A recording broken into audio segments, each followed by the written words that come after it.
tout le monde, parfait, je vous remercie. Donc ce qu'on vous propose effectivement, c'est de couper vos micros. Ne vous inquiétez pas, au bout de ces 45 prochaines minutes de présentation, nous allons ouvrir les micros et nous pourrons échanger en one-to-one, ce sera plus facile. Alors, avant de commencer ce webinaire sur la location meublée, et notamment les incontournables, et vous savez, notamment par rapport à la location meublée et la location nue, on voulait quand même vous présenter l'équipe gestion privée KPMG Nord. Alors, l'équipe privée KPMG gestion privée dans le Nord, nous sommes 6 personnes.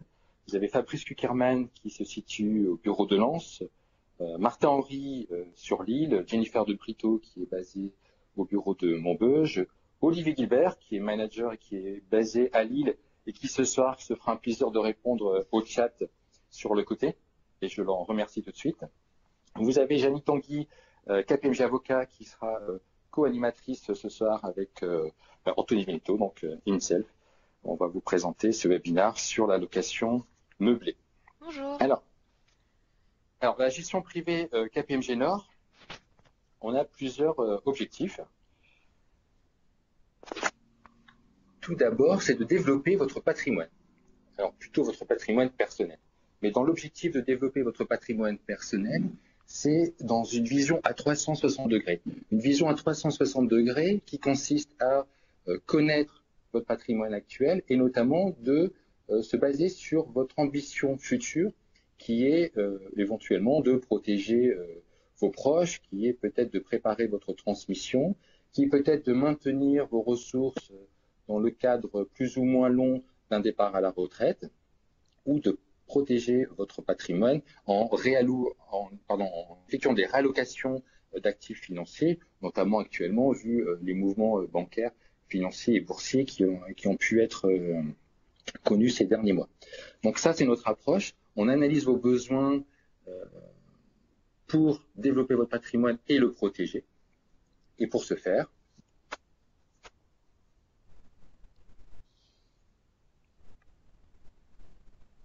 nous avons plusieurs réponses. Donc, comme je vous l'avais indiqué, nous analysons votre situation personnelle actuelle et on se positionne sur le plus ou moins long terme pour vous accompagner à constituer un patrimoine. Et dans cet objectif également de vous constituer, de protéger votre patrimoine tel qu'on a pu le voir tout à l'heure, c'est également de vous accompagner pour l'optimisation de vos déclarations fiscales, tant impôt sur le revenu que impôt sur la fortune immobilière. Voilà, on voulait quand même vous présenter nos experts, gestion privée. N'hésitez pas, nous sommes à votre disposition. On se fera un plaisir de répondre à vos interrogations. Alors, nous allons commencer l'introduction. Et avant de commencer cette introduction, donc, au niveau du sommaire, nous verrons pourquoi nous avons choisi ce thème et cet atelier webinaire, en sachant que nous avions déjà fait un webinaire la semaine dernière en matinée, et là on a un deuxième créneau en soirée. Ce qui est important de connaître, c'est bien évidemment l'incidence de l'exercice de l'activité commerciale, puisque la location meublée, vous verrez que c'est une activité commerciale, et qui dit activité commerciale sur un plan fiscal, il y a certaines conséquences qu'il convient de maîtriser. Et à l'intérieur, ce sera le troisième point, à l'intérieur de la location meublée, vous verrez qu'il y a deux grandes catégories, ce qu'on appelle le LMP et le LMNP, c'est-à-dire la location meublée professionnelle et la location meublée non professionnelle. Alors, pourquoi cet atelier?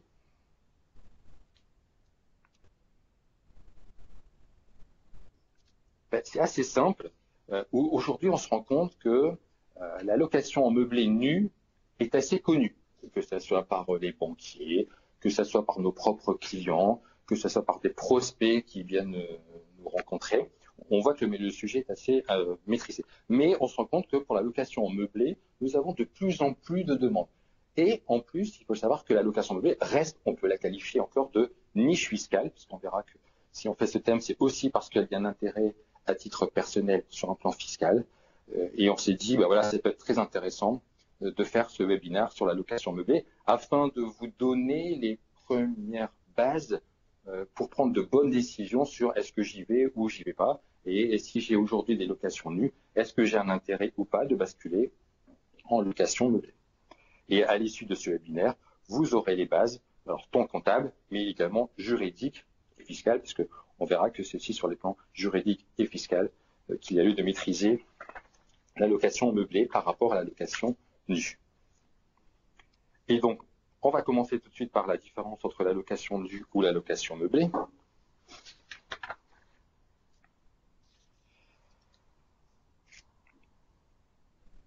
Comme je vous disais, la location nue est maîtrisée même par les professionnels de l'immobilier. Aujourd'hui, ce qu'il y a lieu de maîtriser, c'est absolument la location meublée. Pourquoi? Parce que c'est une niche fiscale. Et comme c'est une niche fiscale, l'administration fiscale sera plus regardante pour valider est-ce que mon bien que je loue en meublé, et on verra qu'il y a les conditions pour respecter cette notion de meublé, je suis bien en meublé, parce que vous comprenez que si je commence à vouloir basculer sur le régime du meublé, et qu'en réalité, je n'ai pas ce qu'il faut pour être en meublé, là je risque d'avoir une qualification et j'aurai mal au niveau de mon impôt sur le revenu, parce que j'aurai une requalification des résultats que j'ai pu déclarer, voire du déficit que j'aurais pu déduire, mais également à la cession, dans certains cas, ça peut être assez dangereux. Donc pour comprendre, on va vous présenter tout de suite un petit tableau qui va faire une comparaison entre la location nue et la location meublée.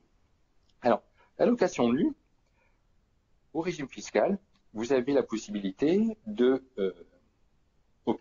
réaliser une taxation sur ce qu'on appelle du microfoncier. Alors, microfoncier, c'est assez simple. Vous dites à l'administration fiscale, voilà le montant de mes recettes.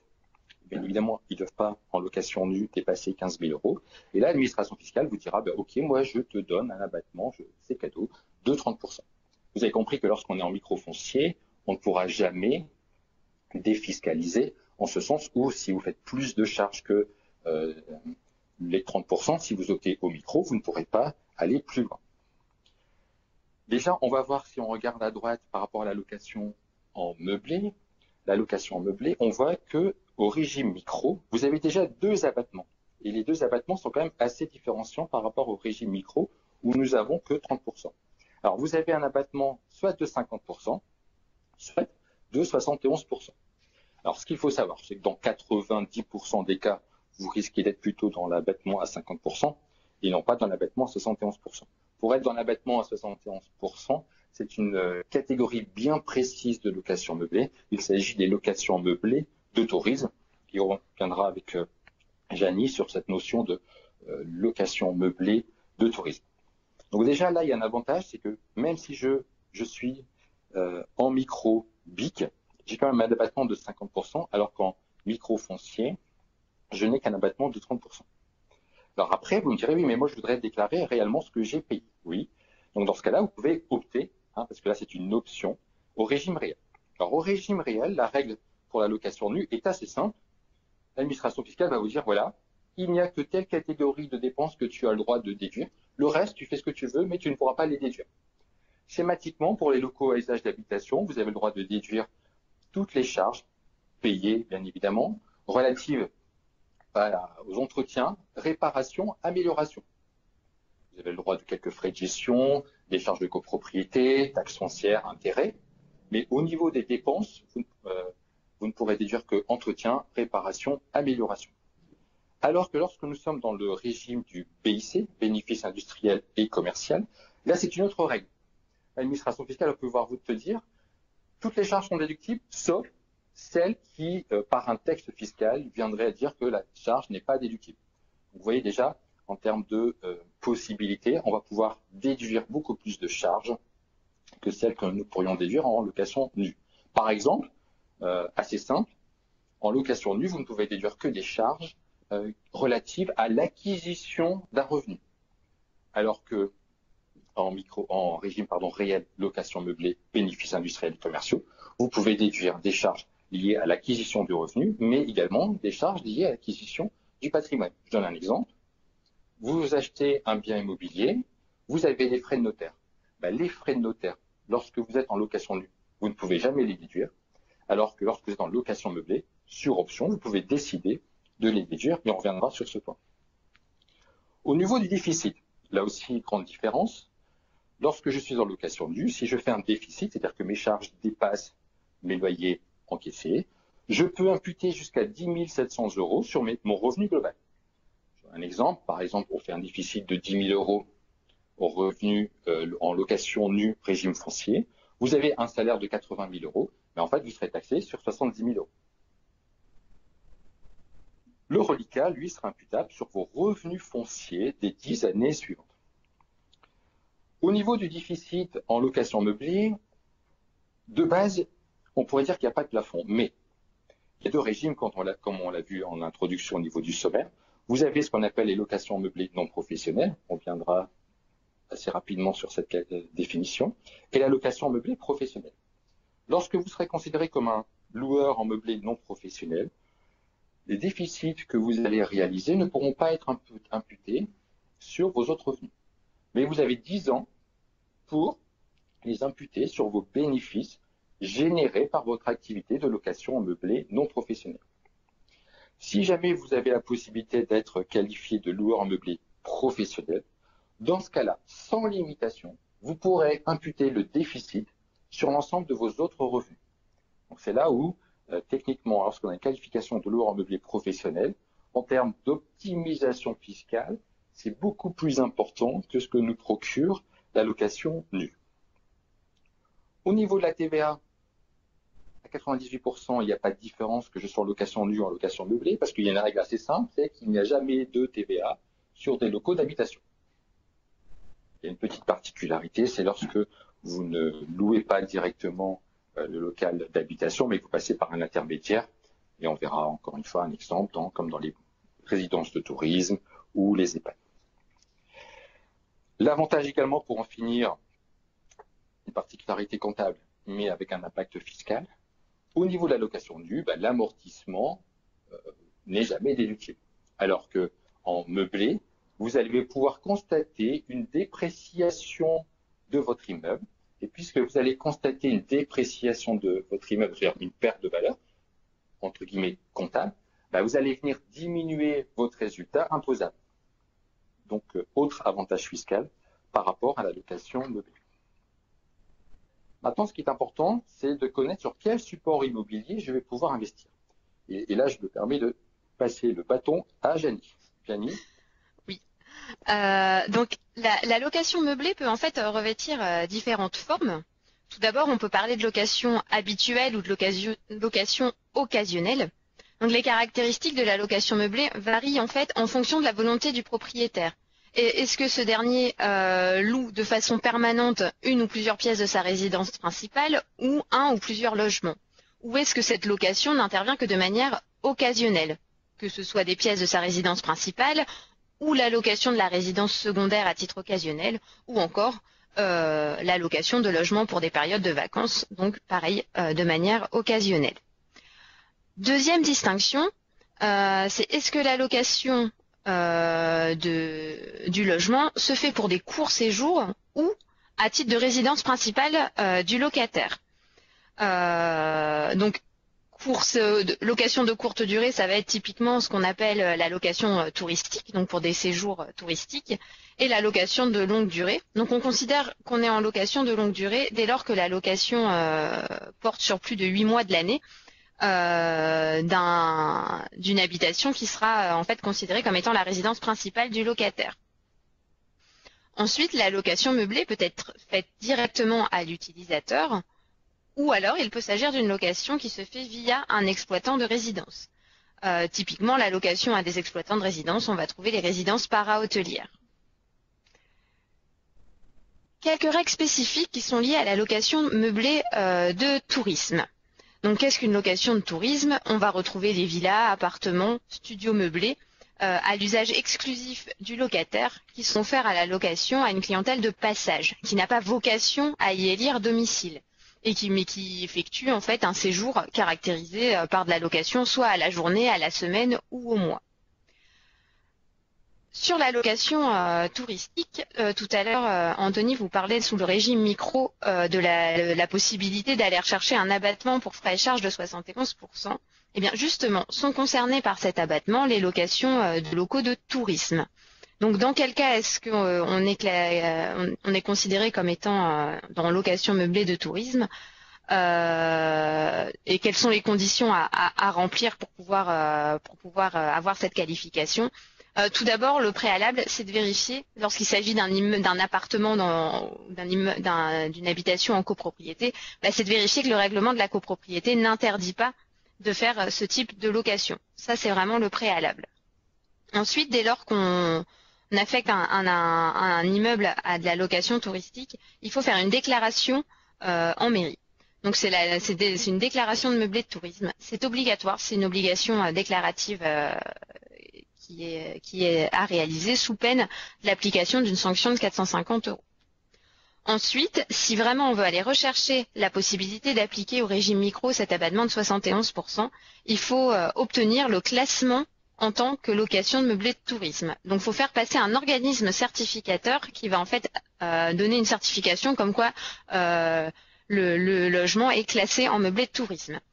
Donc là, il faut être très vigilant car on a tendance à confondre en fait les deux obligations, la déclaration en mairie et le classement. Mais ce sont bien deux procédures différentes et ce n'est que le classement par l'organisme certificateur qui permet d'aller rechercher cet abattement de 71%.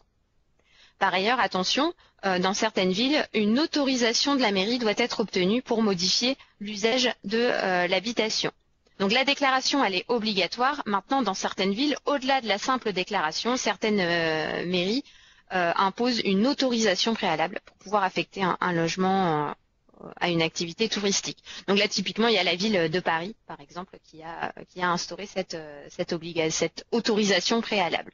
En cas de non-respect de ces dispositions, le contribuable risque de fortes amendes.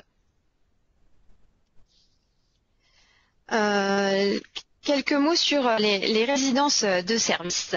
Donc, ce qui caractérise en fait les résidences para-hôtelières, c'est l'intervention d'un exploitant spécialisé qui en fait va prendre à sa charge la gestion et la commercialisation des locaux.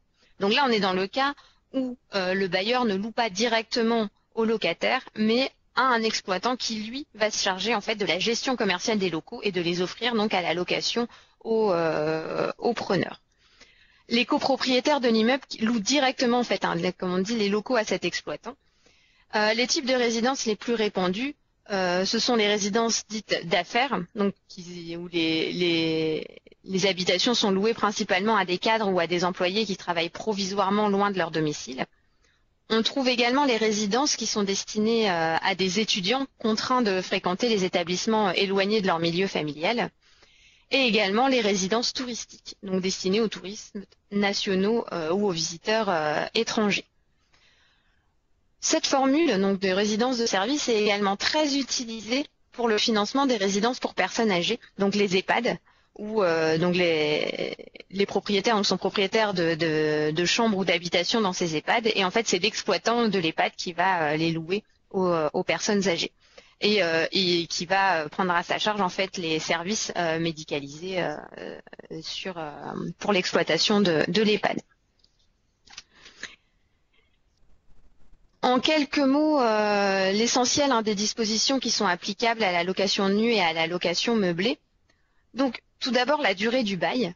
Donc, en location nue, le bail d'habitation est de 3 ans, renouvelable, et en location meublée, là, pour le coup, location meublée à usage d'habitation résidence principale, le bail est d'1 an ou de 9 mois lorsqu'il s'agit d'un étudiant. Pour ce qui est du préavis pour congé donc de la part du locataire, en location nue, ce préavis est de 3 mois, sauf dans les villes à forte tension où là, ce préavis est ramené à 1 mois. En location meublée, qu'importe l'endroit où est située l'habitation, le préavis est toujours de 1 mois. Le préavis pour congé de la part du bailleur, cette fois, il est de 6 mois en location nue et de 3 mois en location meublée. Et pour le montant maximal du dépôt de garantie, en location nue, ce dépôt de garantie est plafonné à 1 mois de loyer. En location meublée, il est tout 1 mois de loyer. Maintenant, quelles sont les structures juridiques et le cadre fiscal dans lequel on peut exercer ces activités? Anthony, je te redonne la parole. Merci Jenny. Ce qu'il y a lieu de savoir dans un premier temps, c'est qu'au niveau juridique, l'activité de location meublée est une activité civile. La loi Allure est venue faire une définition précise que je vais vous lire textuellement. Un logement meublé est un logement décent équipé d'un mobilier en nombre et en qualité suffisant pour permettre aux locataires d'y dormir, manger, vivre convenablement au regard des exigences de la vie courante. Les éléments, bien évidemment, sont fixés par décret. Qu'est-ce qu'il faut entendre par cette phrase? Schématiquement, c'est ce qu'on dit à nos clients. Vous imaginez que vous allez meubler votre local et que votre locataire vient avec sa valise de vêtements et il peut y vivre décemment. Et donc, souvent, on pourrait penser que la location meublée, il nécessite d'y avoir que des meubles. Mais ce n'est pas que des meubles, le lit, les tables. Il faut aussi penser aux couverts, petites cuillères, bols, parce que votre locataire, comme je vous le disais, doit pouvoir y habiter sans avoir à acheter ce genre de matériel. Et c'est là où l'administration fiscale, je vous disais, qu'elle pourrait venir nous titiller, si vous me permettez cette expression.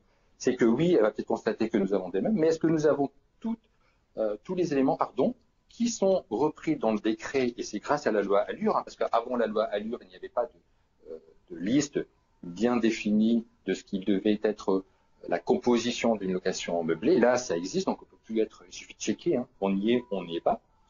Et ça, c'est important, sinon vous pouvez avoir une requalification, et ça peut être dangereux, notamment dans le cadre d'un déficit. Bien évidemment, la charge de renouvellement est à la charge du bailleur. Au niveau fiscal, ce n'est pas le même sujet. Au niveau fiscal, vous êtes considéré comme un commerçant. Vous rentrez dans la catégorie des BIC, des bénéfices industriels et commerciaux.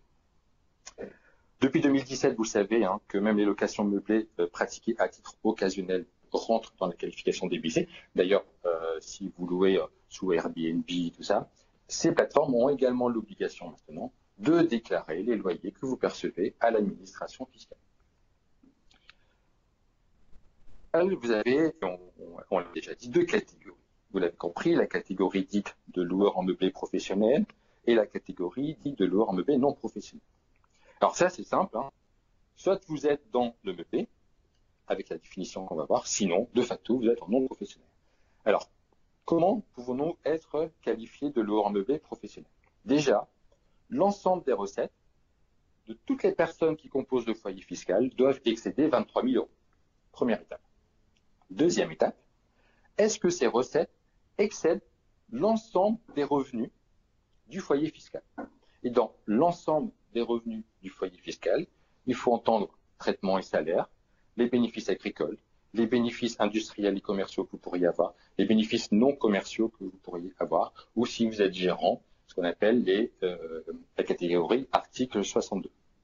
Ce qui est important quand même de savoir, c'est que si vous percevez des dividendes, on ne va pas intégrer les dividendes pour calculer ce seuil de est-ce que mes 23 000 euros excèdent l'ensemble de mes revenus.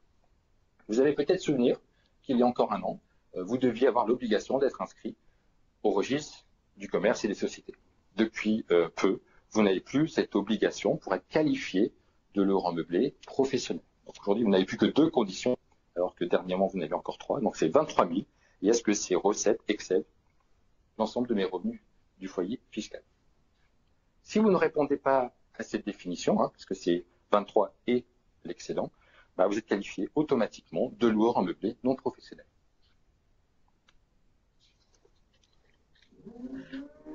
Alors, au régime du micro-entreprise, puisqu'on l'a vu, on peut être en réel ou en micro.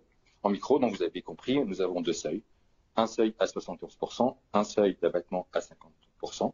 Et l'avantage également, si vous avez la possibilité d'être qualifié de location meublée de tourisme ou de chambre d'hôte, déjà vous avez un seuil de 170 000 euros, donc ça laisse venir. Et en plus, vous avez un abattement de 71%. Donc, dans certains cas, est-ce que j'ai un intérêt à basculer à ce qu'on appelle le régime réel et venir y inclure mes amortissements et l'ensemble de mes charges? C'est un calcul à faire, parce que peut-être que sur un plan fiscal, vous avez un intérêt à rester sur le régime micro, notamment si vous avez la possibilité de bénéficier de l'abattement de 71%.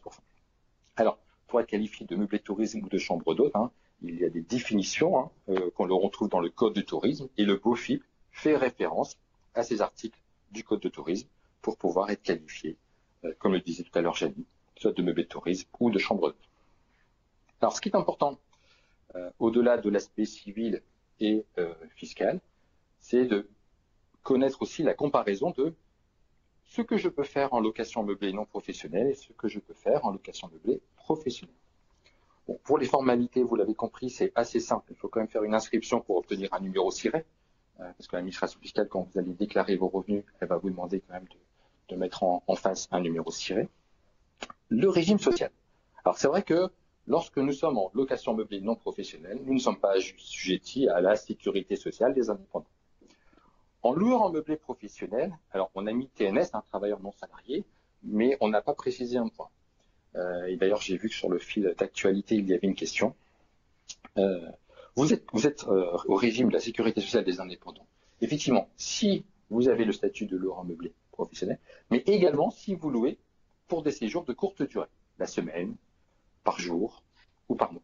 Si vous êtes professionnel, mais que votre locataire, la location, c'est sa résidence principale, bah, dans ce cas, vous avez la possibilité de ne pas être assujetti au régime social, parce que il y a la définition juridique, il y a la définition fiscale et il y a la définition sociale. Et la définition sociale précise bien qu'effectivement, il faut percevoir 23 000 €, mais à l'intérieur, est-ce que je fais de la location en tant que résidence principale, c'est-à-dire que je loue à 2-3 ans, ou de courte durée?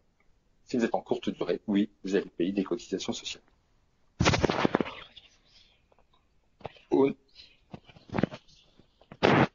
Il y a une question peut-être, mais on verra après, ne vous inquiétez pas. Gardez votre question et dans quelques minutes, on y répondra. Au niveau des déficits, comme on l'a dit, en loueur en meublé non professionnel, vous ne pouvez l'imputer que sur les bénéfices de même nature, donc sur les autres bénéfices non professionnels. Donc c'est-à-dire que vous allez générer un stock de déficit et quand vous allez commencer à perdre du résultat, en théorie, vous auriez dû être taxé et donc vous ne serez pas taxé. On va venir rechercher le déficit antérieur. Alors que lorsque nous sommes en loueur meublé professionnel, là, c'est un beau petit pactole.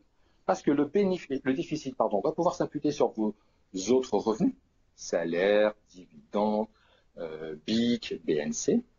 Mais si je n'ai pas assez d'autres revenus pour imputer le déficit professionnel généré une année, au cours des 6 autres années, je vais pouvoir imputer ce déficit également sur mes autres revenus des 6 années futures. Là, vous voyez qu'en termes d'optimisation fiscale, lorsque nous avons la possibilité d'être loueur meublé professionnel, ça peut être assez optimisant.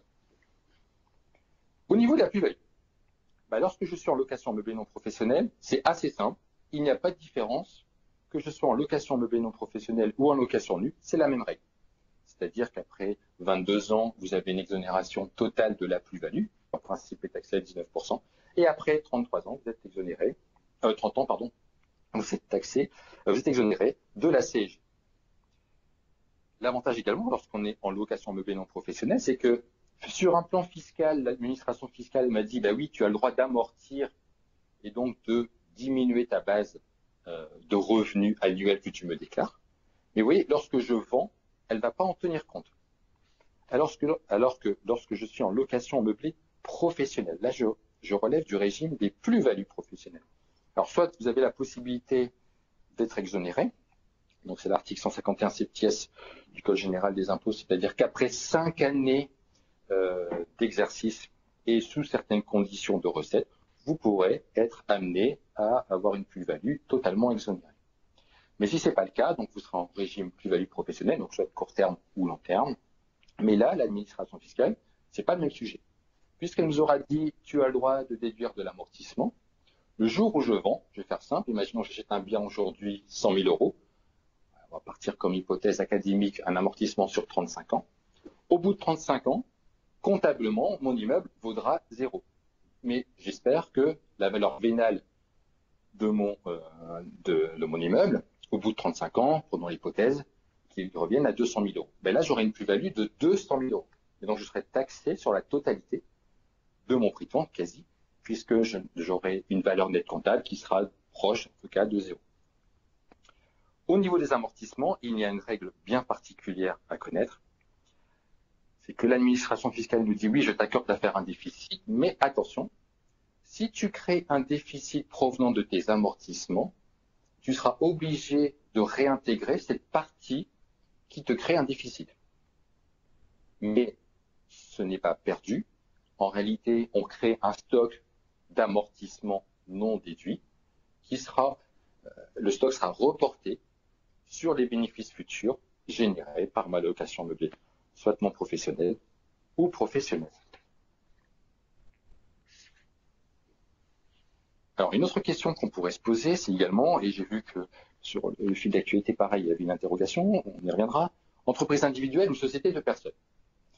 Si vous êtes seul, vous pouvez effectivement être en entreprise individuelle. Si vous voulez créer en société, vous êtes assez limité si vous voulez relever du régime des bénéfices industriels et commerciaux au niveau de l'impôt sur le revenu.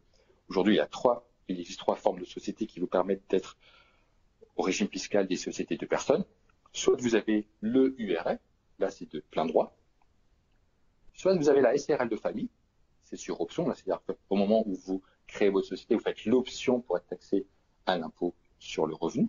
Donc je rappelle, la SARL de famille, et Janie, tu m'arrêtes si je me trompe, c'est papa, maman, les enfants, les ascendants, les descendants et les collatéraux. Oui, c'est ça. Merci. Et sinon, effectivement, vous avez également la SNC, la société en nom collectif, qui, elle, de toute façon, est une société commerciale, donc il n'y a pas de souci. Et là, vous serez en transparence fiscale, on viendra vous donner la quote-part de résultats. Ce qui est important, c'est lorsque j'ai mon bien dans une société civile immobilière.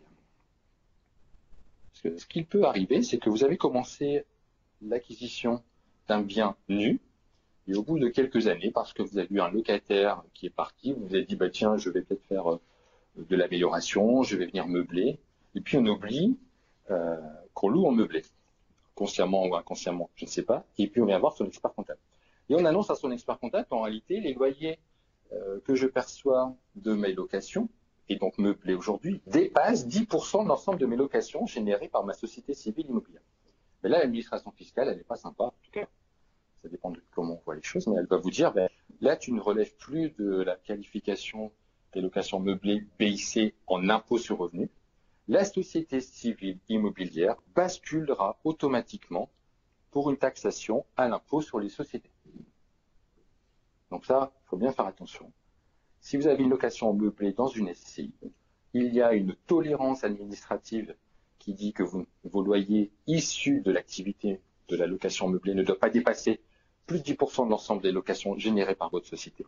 Sinon, vous basculez automatiquement au régime de l'impôt sur les sociétés. Alors, ce qui semble important également maintenant, c'est de passer au régime d'imposition et de certains aspects comptables. Et là, je repasse la main à Janie.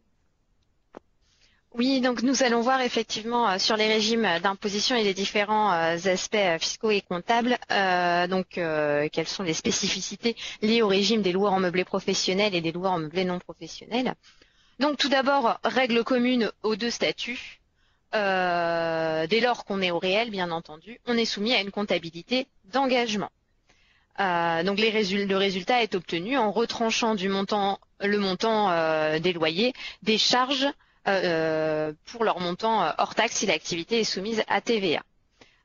Donc les produits, généralement, ce sont les loyers, et les charges que l'on va venir retrancher, ce sont en fait tous les frais et charges d'exploitation engagés dans le cadre de l'activité de location. Donc là, on va retrouver les frais de gestion, la contribution économique territoriale, les cotisations sociales, les charges locatives à la charge du propriétaire, divers frais d'entretien, taxes foncières, intérêts d'emprunt, assurance, et bien sûr, l'avantage, le gros avantage de l'activité meublée, les amortissements de la construction et du mobilier. Donc là, c'est quand même un très gros avantage de la location meublée par rapport aux revenus fonciers, c'est que toutes les charges sont prises en compte. Qu'elles soient déduites en charge ou amortissables selon leur nature, elles sont dans tous les cas prises en charge, contrairement à la location nue où seules certaines dépenses peuvent être prises fiscalement en compte. Petit point d'attention, dans le cadre des BIC, les bénéfices sont ajoutés aux autres revenus donc pour la détermination de l'impôt sur le revenu et ils sont majorés d'un coefficient de 1,25 lorsque le contribuable n'est pas adhérent d'un centre de gestion agréé. Donc dès lors qu'on a des bénéfices qui ressortent de l'activité meublée, il est important de penser à l'adhésion à un centre de gestion agréé pour éviter en fait cette majoration de 1,25 du bénéfice au niveau de l'assiette de l'impôt. Par ailleurs, lorsqu'on est adhérent d'un centre de gestion agréé, on peut bénéficier aussi d'une réduction d'impôt pour frais de comptabilité. Donc, au niveau de la location meublée, on peut, comme on l'a vu, amortir la construction et le mobilier. On peut créer du déficit. Toutefois, l'administration fiscale et le législateur sont venus nous dire que ce déficit ne peut pas être issu d'amortissement. C'est pourquoi les amortissements déductibles sont limités au montant du loyer diminué du montant des charges. Ça va être ma limite de déduction des amortissements. Donc tous les amortissements qui vont dépasser ce montant devront être réintégrés. Par contre, on le verra, ils ne sont pas définitivement perdus.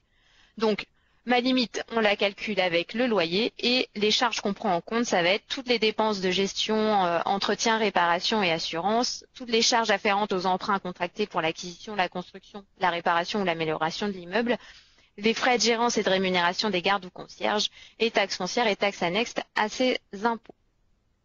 Ensuite, certaines charges, elles, ne sont pas prises en compte, donc ne viendront pas limiter le montant des amortissements déductibles, notamment les frais de comptabilité, les honoraires juridiques liés aux assemblées générales, les frais de domiciliation ou les rémunérations versées aux gérants de société.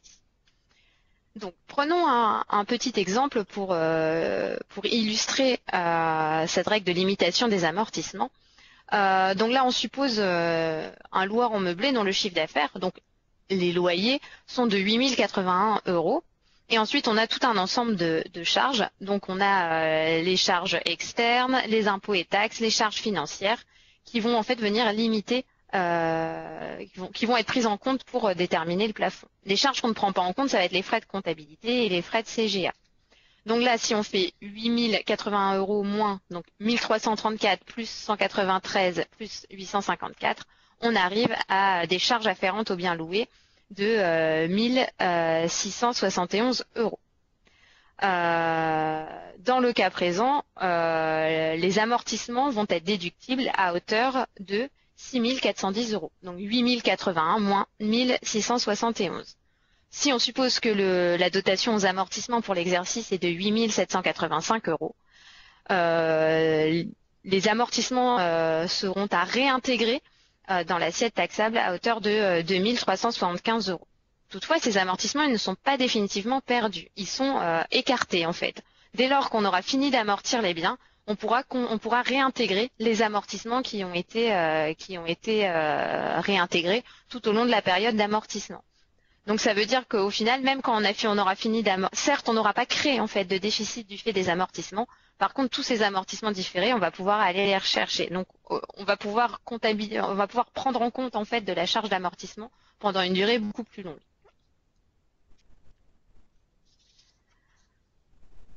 Quelques mots maintenant sur la comptabilisation des frais liés à l'acquisition des immeubles. Donc là, pareil, comme on est en comptabilité commerciale, ce sont les règles de la comptabilité commerciale qui s'appliquent, contrairement aux revenus fonciers. Donc, lors de l'acquisition d'un bien, le loueur en meublé est amené à supporter des frais. Les droits de mutation, les honoraires, les commissions, les frais d'acte. Et en fait, les règles de la comptabilité BIC nous disent soit on inclut ces charges dans le prix de revient de l'immeuble et on les amortit sur la durée d'amortissement de l'immeuble, soit on les comptabilise directement en charge au titre de l'exercice où elles ont été engagées, ce qui permet généralement de générer la première année un déficit fiscal significatif. Généralement, la méthode comptable de référence et qui est recommandée en LMNP, c'est de les inclure dans le coût d'acquisition de l'immobilisation et de les amortir sur la durée d'amortissement des immeubles. Pourquoi ? Parce qu'en LMNP, on ne peut pas déduire le déficit fiscal des autres revenus. On ne peut le déduire que des bénéfices de même nature des 10 années suivantes. Donc, vaut mieux le lisser ses coûts sur la durée d'amortissement plutôt que de créer un déficit fiscal qui risquerait en fait d'être définitivement perdu faute de bénéfices d'imputation.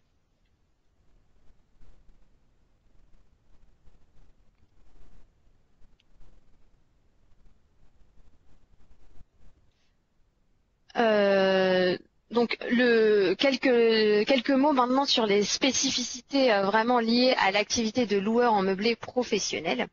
Donc la location en meublé professionnel, c'est un environnement fiscal qui est très attractif, puisque comme pour le LMNP, son principal attrait réside dans la possibilité de constituer des revenus locatifs qui sont durablement non taxés grâce à ce jeu d'amortissement des constructions et du mobilier. Pour le coup, contrairement au LMNP, le loueur en meublé professionnel, lui, il a la possibilité d'imputer les déficits éventuels sur son revenu global.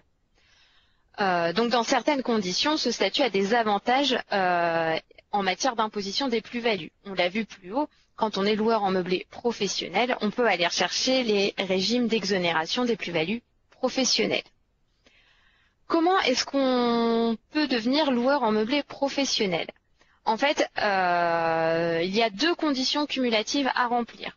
On est loueur en meublé professionnel dès lors que les recettes annuelles retirées de cette activité excèdent 23 000 euros. Et dès lors que les recettes issues de cette activité excèdent les revenus du foyer fiscal soumis à l'impôt sur le revenu. Donc traitement et salaire, BIC autres que ceux tirés de l'activité meublée, bénéfices agricoles, bénéfices non commerciaux et les revenus des gérants mentionnés à l'article 62. Donc dès lors que ces deux conditions sont remplies, on est automatiquement considéré comme loueur en meublé professionnel. Contrairement à l'appréciation d'activité professionnelle pour les BIC en général, où on va rechercher vraiment l'activité et les actes et les diligences accomplies par l'exploitant pour pouvoir qualifier si c'est professionnel ou non, au niveau de la location meublée, on a des critères qui sont clairement définis. Comme l'a dit Anthony avant, jusqu'en 2018, on avait, jusqu'à une décision du Conseil constitutionnel de 2018, il y avait une troisième condition pour pouvoir être loueur en meublé professionnel, c'était celle d'être inscrit au RCS. Donc le Conseil constitutionnel est venu dire que cette condition en fait était anticonstitutionnelle et la décision du Conseil constitutionnel a été prise en compte par l'administration fiscale qui a mis à jour sa doctrine. Donc aujourd'hui, on n'a plus du tout cette condition. En fait, cette condition elle posait également un problème puisque beaucoup de greffes refusaient en fait d'inscrire l'activité meublée au RCS. Pourquoi? Comme on l'a vu plus haut, juridiquement, l'activité meublée, c'est pas une activité commerciale, c'est une activité civile. Ce n'est que fiscalement qu'elle est commerciale. Donc en fait, pour ça, l'administration fiscale nous disait, c'est pas grave, si le greffe a refusé de nous inscrire au RCS, la condition est réputée satisfaite si on a la décision de rejet d'inscription au RCS. Mais du coup, depuis 2018 et a fortiori depuis 2019 où le BOFIP a été mis à jour, on n'a plus cette condition a totalement disparu. En ce qui concerne les déficits éventuels, donc dès lors que l'activité est professionnelle, ils sont directement imputables sur le revenu global de l'investisseur. Cette imputation constitue un atout pour le statut puisqu'elle permet elle va permettre de venir défiscaliser les autres revenus. Si on prend un exemple de loyer à 24 000 euros et de charges et intérêts de 32 200 euros, ça veut dire que l'activité de loueur en meublé professionnel génère un déficit de 8 200 euros. Si on prend l'hypothèse d'un loueur en meublé dans une tranche marginale à 41%, ça veut dire qu'on a une économie d'impôt potentielle de 3 362 euros d'impôt. Anthony, je te propose de présenter les spécificités liées aux loueurs en meublé non professionnels. Oui, merci Jadis. Donc effectivement, au niveau de la location meublée non professionnelle, un point important, c'est notamment au niveau de la taxation des plus-values en cas de revente. Comme je vous l'avais dit tout à l'heure, quand on est en taxation de la plus-value en cas de revente, on est dans le même régime que la location nue. Donc, que se passe-t-il?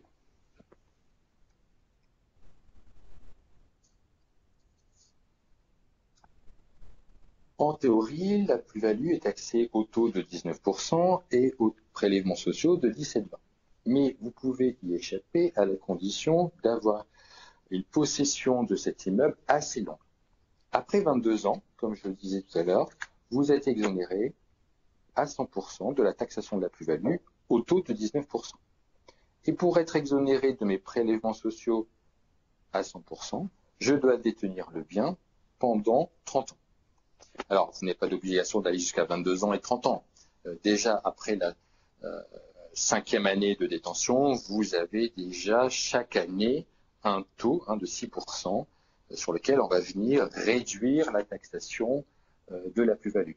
En d'autres termes, plus je m'approche des 22 ou de mes 30 ans, et moins je vais avoir une pression fiscale liée à la taxation des plus-values en cas de revente.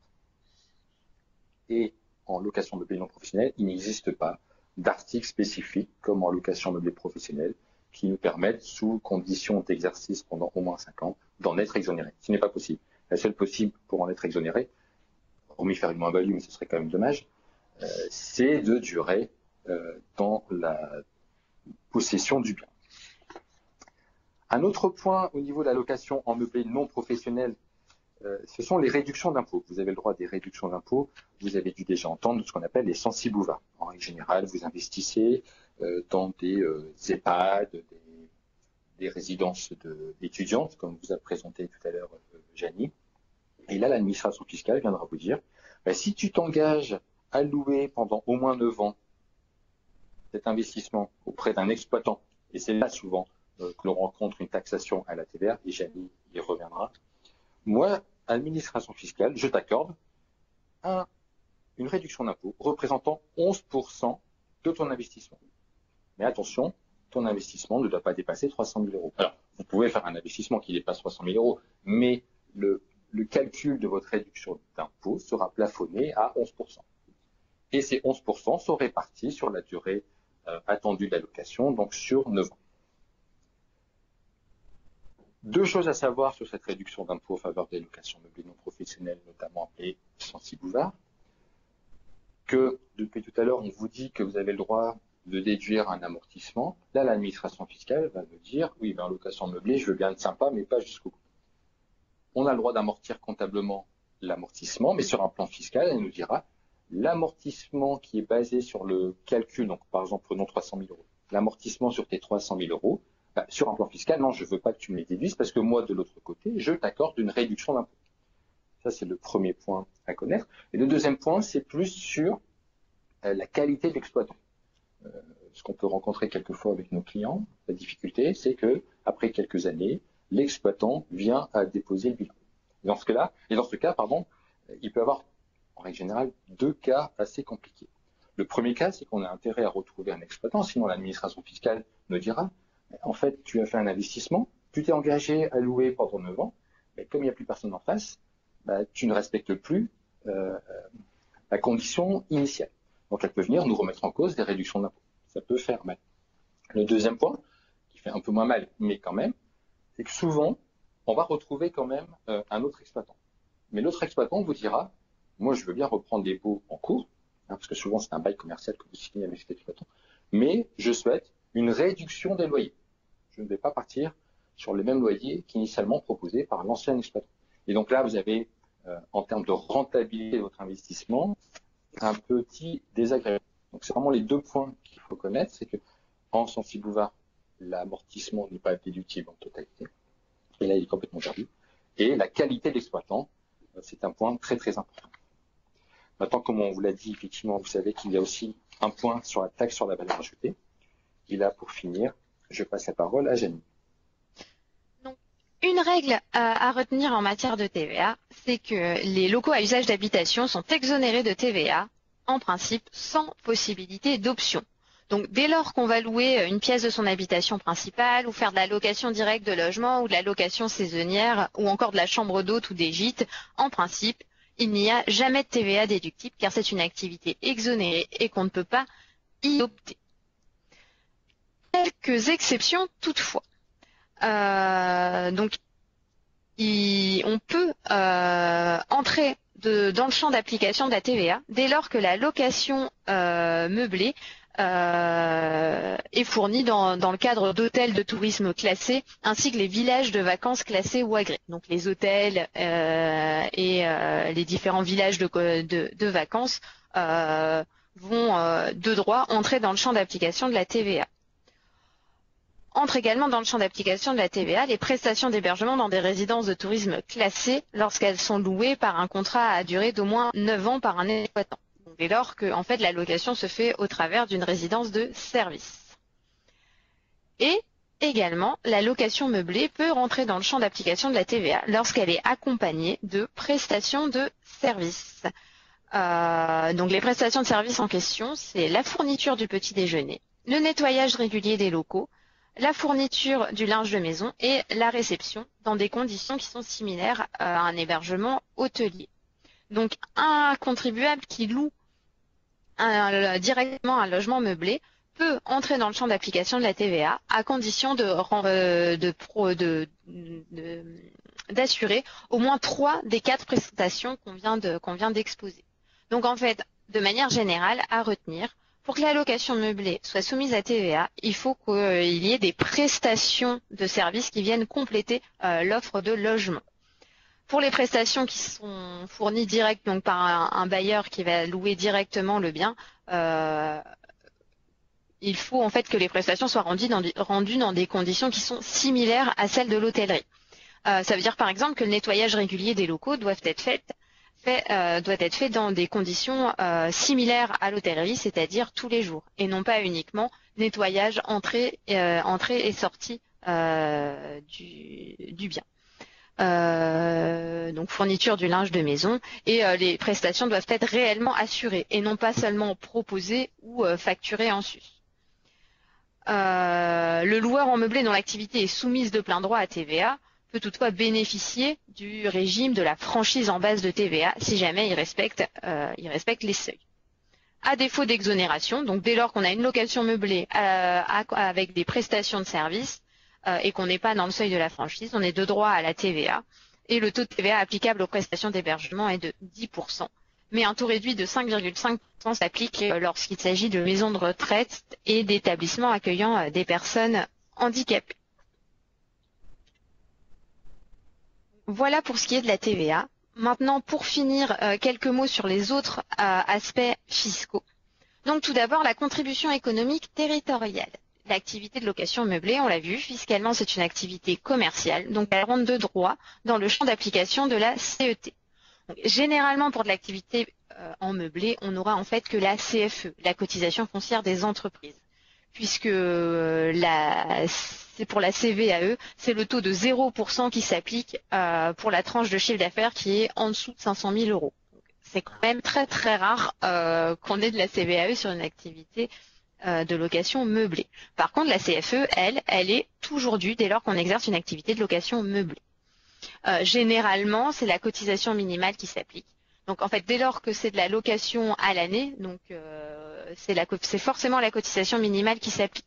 Lorsque c'est de la location pour des occasionnels ou pour des courts séjours, là la base de calcul de la CFE, c'est la valeur locative du logement. Donc là, elle peut être supérieure à la cotisation minimale. Dans tous les cas, on peut toujours aller rechercher le plafonnement à 3% de la valeur ajoutée. Ensuite, donc la taxe dite apparue, donc c'est la taxe sur les loyers élevés des micro-logements qui a été instituée en 2012. Donc elle a été abrogée à compter du 1er janvier 2020 dans le cadre de la dernière loi de finances, mais pour les années antérieures, cette taxe s'est potentiellement appliquée. Nous laissons place à vos questions, si vous en avez, n'hésitez pas.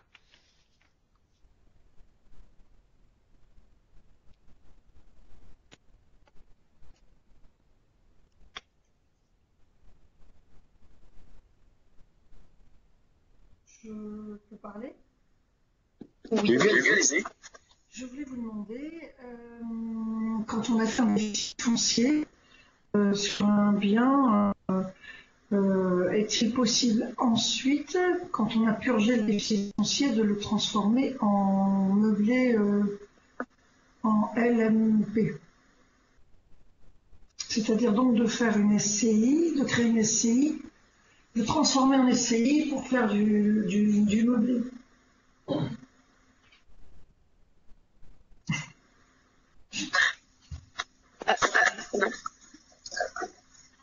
Sur l'autre. Excusez-moi, il y a de l'écho. Ah non, c'est bon. Sur le principe, oui, enfin dès lors que le déficit a été purgé, il n'y a plus de risque de requalification du déficit. Dès lors qu'en plus qu'on a passé les 3 ans par rapport au déficit foncier qui a été imputé sur les revenus globaux. Après, ça veut dire que c'est une logique totalement différente. Va falloir donc le mettre déjà la première étape, le mettre en SCI si c'est ça l'objectif. Et ensuite, pour faire du meublé, ça veut dire que la SCI elle sera forcément à l'IS. Et sur l'appréciation loueur en meublé professionnel, encore faut-il répondre aux critères qu'on a vus dans le courant de la formation, c'est-à-dire les 23 000, les 23 000 euros et le fait que les recettes doivent dépasser les autres revenus. Donc, sur le principe, c'est faisable. Après, il faut réfléchir dans quelle mesure le faire et quelle est la structuration souhaitée. Mais via la SCI, déjà, il faut apporter l'immeuble à la SCI ou le vendre. Et en plus, la SCI sera forte.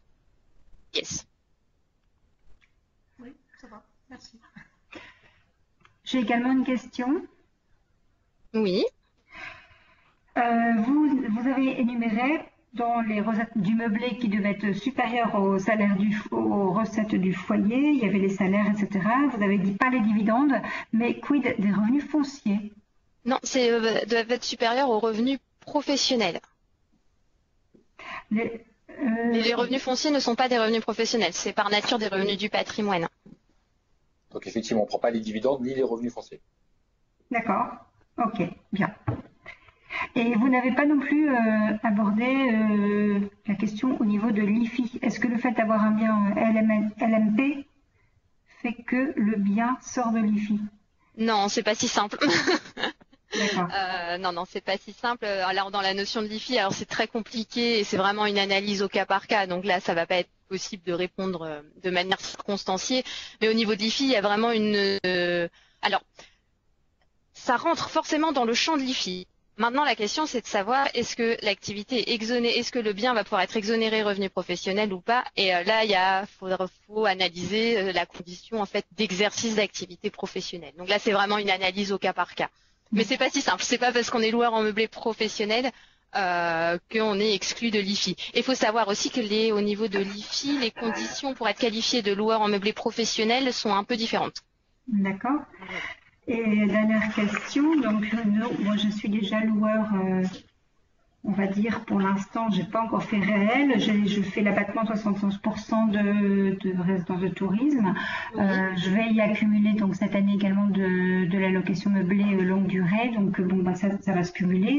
Je pense qu'il y a suffisamment de lignes sur la déclaration de revenus. Oui, donc vous allez tout en restant en micro. Alors, le souci est celle-là. Et alors, justement, j'ai posé cette question ce matin à mon interlocutrice KPMG, justement, et qui m'avait confirmé malheureusement tout le contraire. Bon, elle m'avait dit non, les revenus fonciers s'ajoutent au salaire. Et du coup, je me suis dit, c'est bon, je peux rester en micro. Mais là, si vous dites que les revenus fonciers ne sont pas inclus, malheureusement, moi, avec les recettes de mon meublé, on va forcément partir en LMP. Enfin, je dis malheureusement parce que je n'avais pas envie de faire une usine à gaz, mais je vois que nos recettes de meublé, celles soumises à l'abattement en micro-tourisme plus le reste, ça va être au-dessus. Ça va être au-dessus de nos salaires. Alors après, au niveau de l'appréciation par rapport aux autres revenus, c'est pour la qualification loueur en meublé professionnel ou non professionnel. Mais après, au niveau des seuils pour le micro, c'est des conditions de recettes et 71% ou 50%, c'est location meublé tourisme ou pas. Enfin, oui, c'est 170 000 ou 70 000 pour l'autre. Après, si vous avez toutes ces problématiques-là, peut-être que faudrait peut-être faire une étude vraiment circonstanciée, une analyse circonstanciée de la situation, parce que c'est vraiment des analyses au cas par cas. Répondre avec des grandes lignes, c'est un peu compliqué, mais après, il y a peut-être un sujet à creuser un petit peu plus. On peut peut-être proposer de vous rappeler si vous le souhaitez, nous laisser vos coordonnées pour échanger de ces différentes problématiques.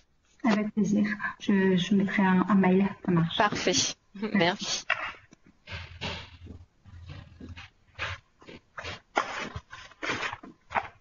Est-ce qu'il y a une autre question? Oui, bonjour. J'aurais deux questions relatives Bonjour. Oui, allez-y, bonjour. Oui. Pas de souci. J'aurais deux questions relatives au régime LMNP. La première,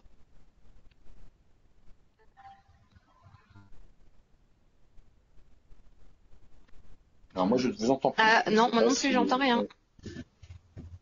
allô, vous m'entendez? Oui. Oui. La première question, vous l'avez bien entendu, au sujet des prélèvements Non. sociaux, je me demandais sur quelle base ils étaient calculés. Alors, sur le résultat. D'accord, très Sur le bien. résultat fiscal que l'on déclare au niveau de l'administration fiscale. Quand on est en réel, hein. On est d'accord. Ouais. D'accord, très bien. Seconde question, je me demandais s'il y avait un impact juridique et ou fiscal lorsque c'est pas une personne, mais deux personnes qui achètent, deux personnes pacsées qui achètent un bien immobilier.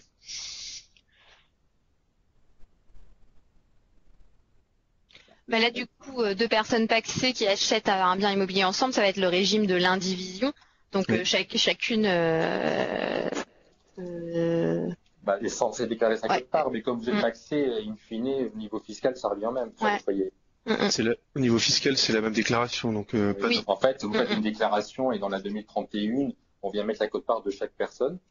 Et Ouais. ensuite, vous déclarez chacun votre quote-part. Mais comme vous êtes taxé, c'est comme Oui. si vous déclariez la même 100%. D'accord, très bien. Et au niveau juridique, au moment de la création, c'est le même formulaire, le P0I. C'est-à-dire qu'on fait un formulaire pour les deux personnes pacsées. Je pense que oui, mais j'ai pas de certitude. Là. Oui, moi non plus, sur la sur- question et on va revenir vers vous. Oui. Ok, très bien. C'est tout pour moi, je vous remercie. De rien. Une petite dernière question. Comme nous avons un peu dérapé. Oui, l'allocation meublé non meublé doit se faire obligatoirement par une société URL ou autre. Vous pouvez être en individuel, en nom propre, sans On créer peut de aussi structure. être en d'accord. Oui, tout à fait. Et au niveau fiscal et juridique, C'est-à-dire, ben, si vous êtes en entreprise individuelle, vous déclarez. Alors, ce qu'on préconise quand même, c'est d'avoir un compte en banque spécifique pour cette activité. oui, Et d'accord. puis, il n'y a pas de sujet. Hein. Il n'y a pas de souci. Ok. D'ailleurs, en Oui. règle générale, 80% de nos clients qui sont meublés sont en entreprise individuelle. D'accord. Bon, D'ailleurs, pour parfait. faire une location meublée non professionnelle avec une réduction d'impôt sur le Cibouvard, ça doit être en nom propre d'ailleurs. D'accord. Et en LMP ou en LMP sur les deux autres cas, Ah ben c'est la même chose. d'accord. Parce qu'en Censi-Bouvard, on ne peut avoir le Censi-Bouvard, la réduction, vous savez, de tout à l'heure, d'impôt de 11%. Ça ne fonctionne que si j'ai le statut de loueur meublé non professionnel. D'accord. Ok, parfait. Merci, monsieur. Écoutez, s'il n'y a plus de questions, on vous remercie chaleureusement de votre participation et de ces questions très pertinentes et intéressantes, tant sur le chat qu'à la fin de ce webinaire. On espère que ce webinaire vous a plu. Vous pourrez le retrouver prochainement parce qu'il a été enregistré. Et écoutez, on vous souhaite une excellente soirée. Bonne soirée.